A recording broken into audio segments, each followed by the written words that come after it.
તો આ ગાયુની ધોન લઈને સાલ વગડા તરફ રવાના થાવ.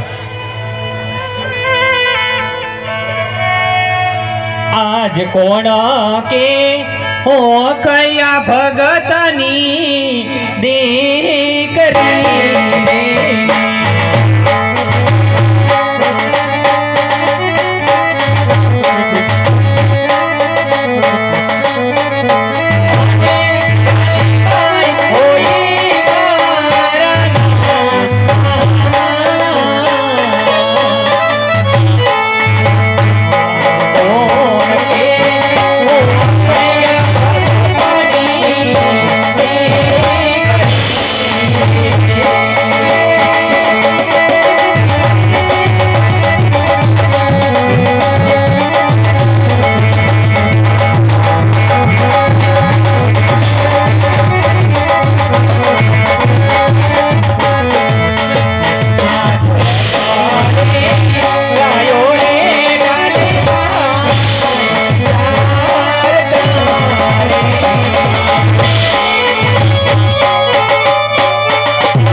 એના ભાઈની રાખડી બાંધવા જાય છે. મારે તો કોઈ માડીનો જાયો વીર નથી. મારે તો ઉપર આપને નીચે ધરતી એકલી ને અટોલી બનીને ઊભી છે. મારે તો બીજા કોનો આધાર હોય?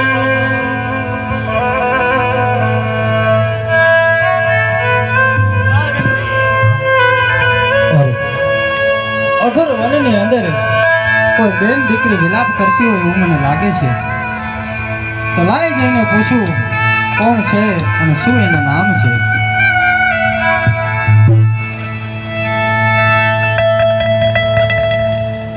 અરે હા બેન, અઘર વનની અંદર કેમ વિલાપ કરે છે? કોણ છે અને શું તારા નામ છે? હા બાપજી, તમે આવ્યા છો તો એટલે જ ઊભા રહેજો. કારણ કે આ પોકરણગઢના લોકો જો તમને ને મને અહીંયા કોઈ વારી જશે ને બાપજી, તો એનો ઠપકો તમને નહીં પણ અમને લાગશે બાપજી. એટલે થોભી જા ભાઈ. અરે નહીં નહીં બેન, આવું બોલમાં રાજાને મન તો સૌ સરખા હોય, અને જે કઈ તારે પ્રશ્ન હોય તે મને કહી દે. હા બાપજી, આજે રક્ષાબંધનનો દિવસ છે. સૌ બેનું દીકરીઓ એના ભાઈને રાખડી બાંધવા જાય. મારે તો ભાઈ નથી, હું તો કોને જઈને રાખડી બાંધું બાપજી? અરે હા મારી બેન, ભાઈ કહીને એવું કહેશે કે મારે ભાઈ નથી. હા ભાઈ. અરે મારી બેન, આ રામદેવ આજથી તારો ભાઈ છે. અરે હા, તમે મારા ભાઈ તો બન્યા છો, પણ તમે વિચાર કરી લેજો કે તમે તો એક રાજપૂતનું સંતાન છો, રજવાડાનું સંતાન છો બાપજી. તમે વિચાર કરી લેજો ભાઈ. અરે નહીં બેન, મારે મને તો સૌ સરખા, કોણ રાજા અને કોણ રંક. માટે આજથી તું મારી જીગની માનેલી બેન છે.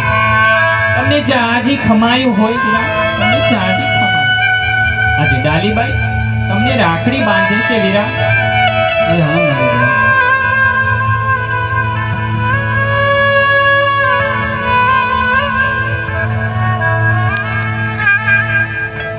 આજ ડાલીબાઈ બાંધે રે વીરાને રાખડી.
આજથી તું મારી જીભની માનેલી બેન છે. માટે તારા મનમાં જે કાંઈ કોડ હોય આજ તારા ભાઈને કહી જણાવ. અરે હા ભાઈ, આજથી હું તમારી બેન ને તમે મારા વીર બન્યા છો. તો ભાઈ, આજ માગવામાં તો મારે કોઈ ચીજની વસ્તુ ખામી નથી ભાઈ. આજે તો હું વગડામાં ગાયું સારીને મારું ગુજરાન ચલાવું છું વીરા.